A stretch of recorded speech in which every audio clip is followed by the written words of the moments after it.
NEET exam শেষ, finally রিনিটও শেষ।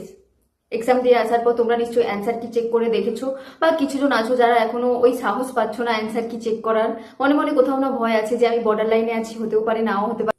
Failure লাইফে তো থাকেই, ফেল তো আমরা লাইফে একবার হলেও করেই থাকি। সে খেলাধুলোর দিক থেকে হোক আর পড়াশোনা পড়াশোনা বা স্টাডিটাকে একটু বেশি ফোকাস করা হয়, কারণ আমাদের এখানে ভাবা হয় স্টাডিটাই মেন। ওটাতে ফেল করা মানে তোমার লাইফ শেষ, তোমার কেরিয়ার শেষ, তুমি সব দিক থেকে নিজেরই শেষ করে দাও, এভাবেই তোমাকে বোঝানো হয়। তুমি যদি কোনো এক্সাম বা কোনো স্কুল এক্সাম বা কোনো কম্পিটিটিভ এক্সামে ফেল করে থাকো বা তোমার সিলেকশন না হয়, তখন তোমাকে একটা সবাই অন্য চোখে দেখতে শুরু করে।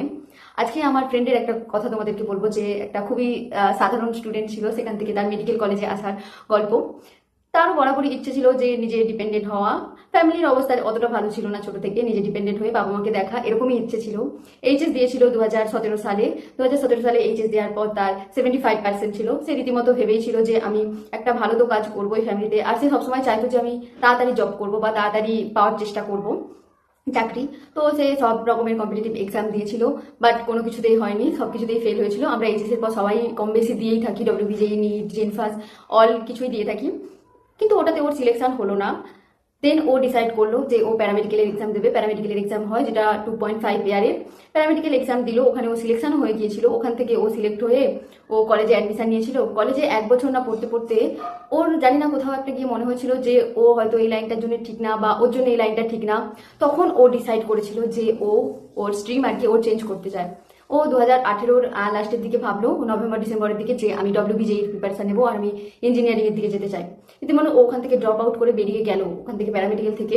দেন ও ডব্লিউবিজেই প্রিপারেশন নিল, 2019-এ অ্যাটেম্প্ট করলো, বাট কোনো রকম কোনো ভালো ইমপ্রুভ বা র্যাঙ্ক কোনো কিছুই হয়নি ডব্লিউবিজেইতে। ওখানে ও ফেল করে গেল। বাট ও তারপর ডিসাইড করলো যে না, এরকম করলে হবে না, আমি আবার একটা ড্রপ নেব। তখন ও ডব্লিউবিজের জন্য আবার একটা ড্রপ নিত, আর সাইড বিজনেস শুরু করলো একটা, যেটা ওর বাবার সাথে ও করতো।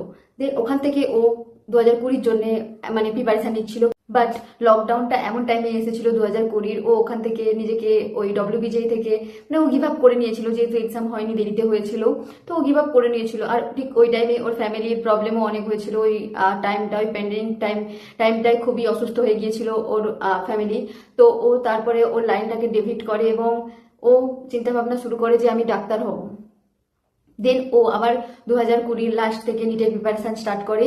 বাট ওই 21-22 একটু অন্যরকম টাইপের নিট হয়েছিল। 21-এ তো অনেক পিছিয়ে গিয়েছিল, আমি তখন যদি এইচএসে পড়তাম। আর 22 সালে তো জুলাইয়ের দিকে হয়েছিল এক্সাম। তো দেন ও 2020 সালের লাস্টের দিকে ভাবে যে ও আবার নিটের জন্য প্রিপারেশন স্টার্ট করবে, কিন্তু অফলাইনে যাওয়ার মতো তো সামর্থ্য ছিল না।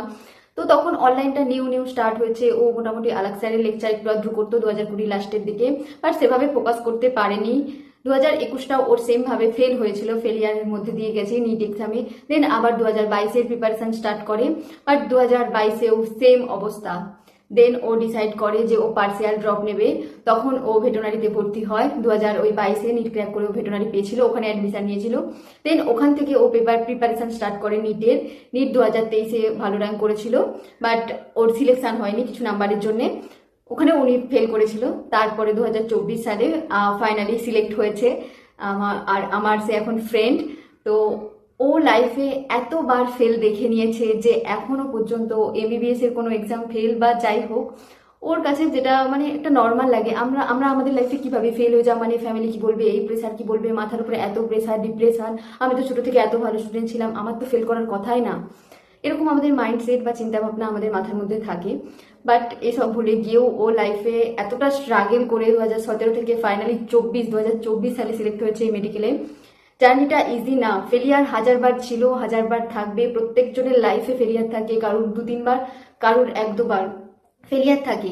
তুমি যদি ভেবে থাকো যে তোমার ফার্স্ট ড্রপ ছিল, second drop, third drop, fourth drop, যে কোনো, তোমার যদি ইচ্ছে থাকে যে আমি মেডিকেল লাইনে আসবো, আমি ডাক্তারি করব, তো তুমি তোমার ড্রিমস অন্যদিকে ডেভিয়েট হতে দিও না, অন্য লাইনে যেও না।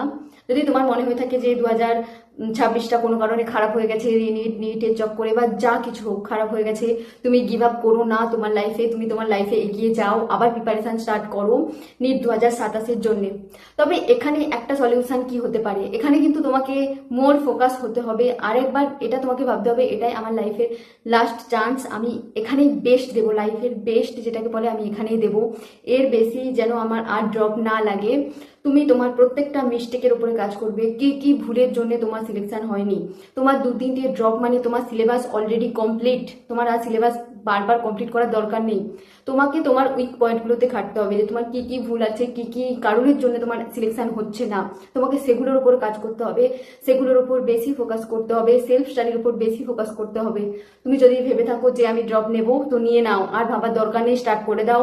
হাতে খুব কম টাইম আছে, আর 1 বছরও নেই তেমন ধরতে গেলে, জানি না মানে যদি মেতে এক্সাম হয়।